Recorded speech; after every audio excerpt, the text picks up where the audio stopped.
If South Carolina safety Nick Emmanwori falls out of the first round, he could be an absolute steal for the New Orleans Saints. We got all that and a little bit of lagniappe for you on today's episode of Locked On Saints.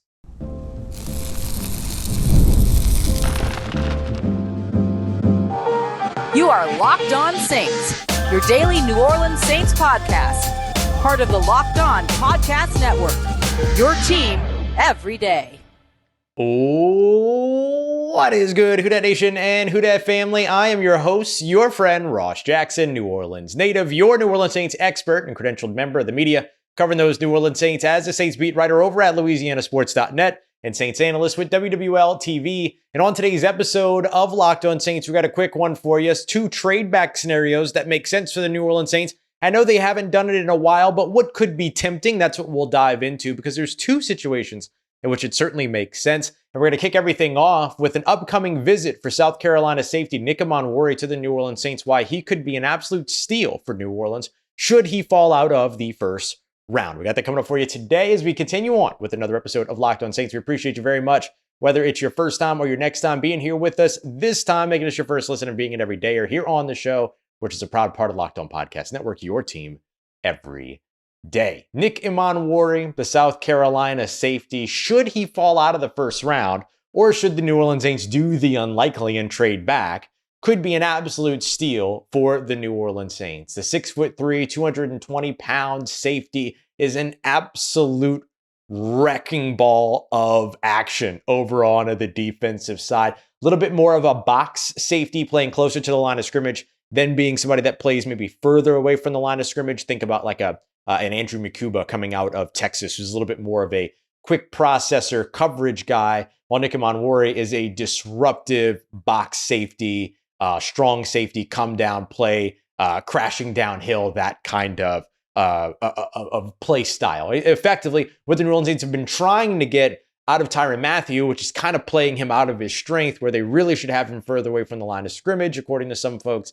And so with that, you kind of wonder, could Nick Emmanwori be a guy that the New Orleans Saints are digging to a point to where they would consider him to be the replacement, the post Tyrann Mathieu safety next to Justin Reid? And Justin Reid, of course, versatile enough to play down in the box, versatile enough to play far away from the line of scrimmage as a deep coverage guy, not somebody that you're going to find a lot of risk with as a liability when it comes to Justin Reid. So it opens up a real opportunity to go and find a second safety that does really any number of things that might be able to contribute to your defense. And you think about sort of the versatile style of what it is that Brandon Staley likes to do with his defenses, particularly with his defensive backs. Think Derwin James, for instance, over with the Los Angeles Chargers during his time there as the head coach.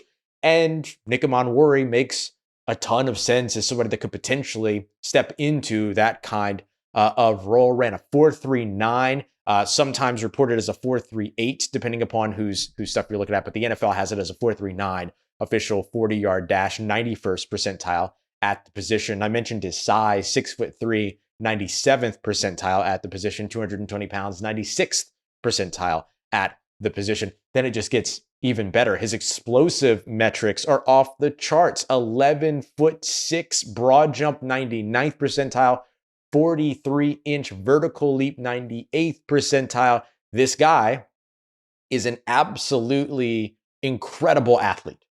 10.00 on the RAS. We know the New Orleans Saints love their RAS guys, and Nick Emmanwori might be the RAS guy at this point. And he backs it up with some solid statistics in terms of his ability to be able to get involved over on the defensive side. 4 interceptions last year, 88 total tackles, 3 of which were tackles for a loss. And he also found ways to get involved elsewhere. 2 passes defended. He doesn't have any sacks in his career, which is really, really surprising. But outside of that, I mean, this is a guy that has been able to contribute in underneath coverage. When you think about those interceptions, you think about those pass breakups, things like that. Like, a lot of that is his game underneath.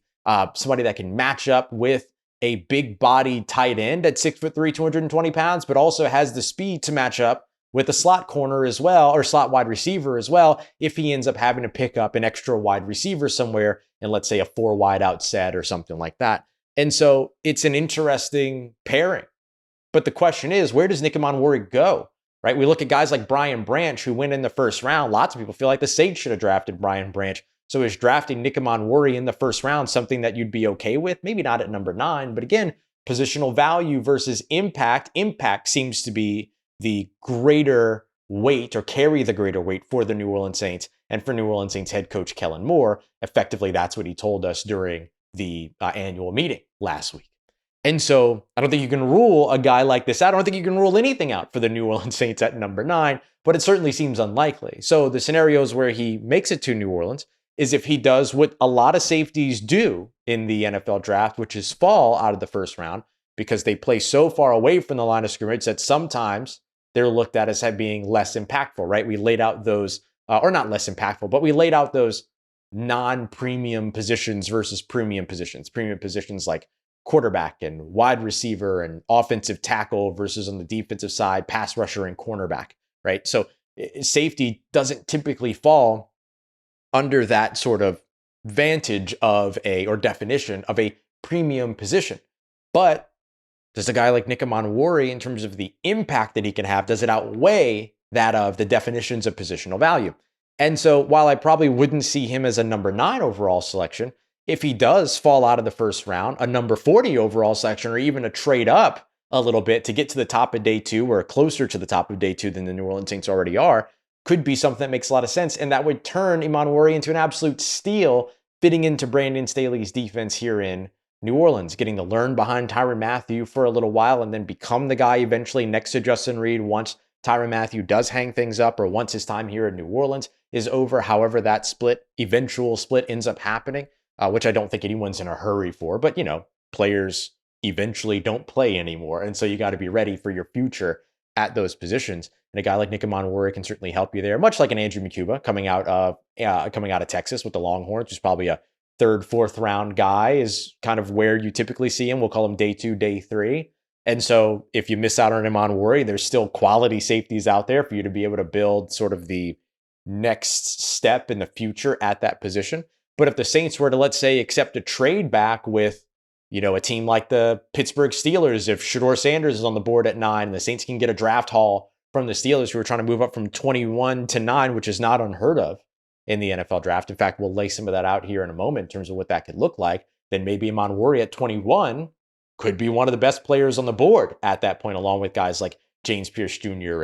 and Mike Green and potentially Colston Loveland and Alec Ayumanner and some of these other guys that could potentially be available in the later parts of the first round. So there are paths for Emmanwori to become a New Orleans Saint. They're clearly showing interest in him, having him for a visit, but doesn't necessarily mean they have to invest in him at number 9. But if they didn't invest in him at number 9 and they got him later, pretty big steal for the New Orleans Saints and a solid fit for what it is that they would be looking to do over on the defensive side as this roster begins to change in the next couple of years. Coming up next, let's take a look at those draft scenarios in which the Saints could look to trade back. Where might it make sense? There's 2 scenarios that exist right now that I would argue could be good options for New Orleans to trade back from 9. Let's get to that next as we continue on with today's episode of Locked On Saints, part of Locked On Podcast Network, your team every day. This is a message from our sponsor, Intuit TurboTax. Taxes was waiting and wondering and worrying if you were going to get any money back, and then waiting and wondering and worrying some more. But now Taxes is matching with a TurboTax expert who can do your taxes as soon as today. An expert who gives your taxes their undivided attention as they work on your return while you get real-time updates on their progress so you can focus on your day. An expert who will find every deduction possible and file every form, every investment, everything with 100% accuracy. All so that you can get the most money back guaranteed. No waiting, no wondering, no worries. Now this is Taxes. Get an expert now at TurboTax.com. Only available with TurboTax Live full service. Real-time updates available only on the iOS app. And see guarantee details today at TurboTax.com/guarantees. Today's episode of Locked On Saints brought to you by friends over at Monarch Money. If you're somebody that's working your way to financial independence, having a knowledge, financial literacy of everything going on with your finances is absolutely necessary. Everything from your investments to your spending, to your accounts, to your budgeting. You want to make sure that you're not just tracking, not just managing, but maximizing as well. And that's where Monarch Money comes in. Consider it your own little personal CFO. All of those things that I just mentioned, all in one app. The convenience of all in one. No more having to shuffle through 5 or 6 different apps and hoping that everything's up to date and syncing up and communicating with one another. It's all in one place over at Monarch Money, plus easy collaboration in case you're sharing accounts so that you both can track and make sure that you're on the same page without all of the stress. So take control of your finances today with Monarch Money. Use the promo code LOCKEDONNFL at monarchmoney.com to get 50% off of your first year. That's monarchmoney.com, code LOCKEDONNFL for half off your first year. Let's get it, Who Dat Nation. I think there are 2 scenarios that make sense for the New Orleans Saints should they decide that they actually would be interested or would be willing to entertain the idea of trading back in this year's draft. And one of those paths just opened up. So it's a good thing that it took me 3 days of saying I was going to talk about this topic to actually get to this topic. I think that there's 2 scenarios. Now, let me lay this out, right? The New Orleans Saints haven't traded back since 2007. They traded back in 2006, traded back again in 2007. Those are the last 2 times under Mickey Loomis that this team has traded back in the NFL draft. And there is a clear understanding of why it is that they do that. You trade up. You're targeting a specific player. You stand pat. You're picking a player that you know is on the board. You trade back. It's a mystery in terms of who's going to be there. And so I get it. I understand the idea of the effective concession to taking a player that, well, you can't plan for, right? It's already enough of a crapshoot, the NFL draft, to stick and pick as it is. But it becomes a whole other ballgame when you say, you know what, we're going to wait another 10 or more selections to make a pick. And that is one of the more easy scenarios to point to for New Orleans in this year's NFL draft is waiting around until 21, when this would be a trade back with the Pittsburgh Steelers. So I broke down on my episode yesterday, which you all treated very well. Thank you for that. The comments from Deion Sanders about Shedeur Sanders during the Colorado Pro Day, where he was saying, you know, oh, I like the colors, kind of strongly hinting to the idea that the New Orleans Saints would be interested. I don't think it makes sense for that to have been the thing to do if the New Orleans Saints were actually interested in Shedeur Sanders, sharing with them that, hey, we have some interest. We would definitely draft your son at number 9 if he were there, and then going on national television and broadcasting that plan to the 31 other teams in the NFL draft doesn't seem like a conducive way to foster a relationship with the New Orleans Saints. It doesn't make sense, right? So this idea that Deion Sanders was telling everybody in the world that the Saints are going to draft his son doesn't really actually feel that realistic. Instead, it feels more like he's saying, hey, everybody else, my son might not make it past 9, so don't let him get there. You better trade up. You better draft him early, blah, blah, blah, blah, blah. And so the Saints could potentially leverage that. They could use that to their own advantage. Shedeur Sanders is on the board at 9. Pittsburgh Steelers are desperate. They want to move up and get their quarterback. Well, maybe there's a deal to be done with the New Orleans Saints. And I know what you're thinking. A team jumping from 21 to 9, well, that never happens. Well, it did, and it happened actually to the, what do I want to say here? It happened to the detriment of the New Orleans Saints in a way, right? You'll remember back in 2018, the New Orleans Saints were on the board at pick number 11. Patrick Mahomes was falling, and then all of a sudden, gone at pick number 10 because the Kansas City Chiefs traded up with the Buffalo Bills in what has become probably one of the most talked about NFL draft moves because of how incredible Patrick Mahomes turned out to be. And they moved up, not from the teens, not from the low 20s, but they moved up from 27 to 10 in order to get ahead of the New Orleans Saints, we believe, to draft Patrick Mahomes. The Saints ended up still getting away with Marshawn Lattimore at number 11, which was great for them. Defensive Rookie of the Year, drafted the Offensive Rookie of the Year 2017. Still a historic draft class for the New Orleans Saints, one of the better draft classes in NFL history as well. But here's what it took for the Chiefs to get from 27 all the way up to 10 to draft a quarterback. Remember, they made this move while a quarterback was on the board. They traded 27, 91, which was a third-round pick in 2017, and a 2018 first-round pick to get to number 10. That's it. 3 picks. 27, 91, and then a following first-round pick the next year, which ended up being pick number 22. So that's where the Chiefs were. that's what it took for the Chiefs to get up there. So for the Pittsburgh Steelers, who hold the number 21 overall selection and have a third round selection in the early 80s, I think it's 83. Would you take, if you're the New Orleans Saints, trading back from 9, going all the way back to 21, would you take 21, a first round pick from next year, and a pick in the 80s this year in the third round? Kind of tempting. I might charge the quarterback tax a little bit more than the Buffalo Bills did. It's funny looking back at that trade now and even removing Patrick Mahomes from the equation, right? Looking back at that now, I feel like the Bills gave up that top 10 selection for far less than they probably should have, especially with a quarterback on the board. Remove the Patrick Mahomes aspect from it as best as we can, right? Obviously, that will always be a part of the thinking. But feels like the Bills kind of gave that pick up a little bit light-handed, right? They should have been a little bit more heavy-handed. I think the Saints could be too in this situation. And so maybe you get away with a first and a third from next year and a first and a third from this year or something like that, right? Some additional future pick or something. Maybe. Feels a little light to me. But what about this scenario? We just saw former Saints great Terron Armstead, who I hope he's going to be retiring. I hope he kind of signs a one-day deal with the Saints or something and then retires as a New Orleans Saint because that'd be pretty cool. But I don't know if that's what he's going to do. But after 3 years in Miami, Terron Armstead has officially announced his retirement. That story came out and broke Saturday night, thanks to Ian Rappaport over at NFL Media. We also saw from Jordan Schultz over at Fox Sports. And so with that move being made, what about the Miami Dolphins, who draft just 13th? And what if Will Campbell is still on the board for the New Orleans Saints at number 9 and the Miami Dolphins decide that they want to get up ahead of the Chicago Bears, the San Francisco 49ers, and the Dallas Cowboys, all of which I could see, especially the San Francisco 49ers, and maybe especially the Chicago Bears, right? I put them in there too. Want to get up ahead of those guys to get their new franchise left tackle in Will Campbell. Well, we saw a trade kind of like that in 2018. The Arizona Cardinals, they moved up for a quarterback, but we're going to use the scenario still, moved up from 15 to 10, and here's what they gave up.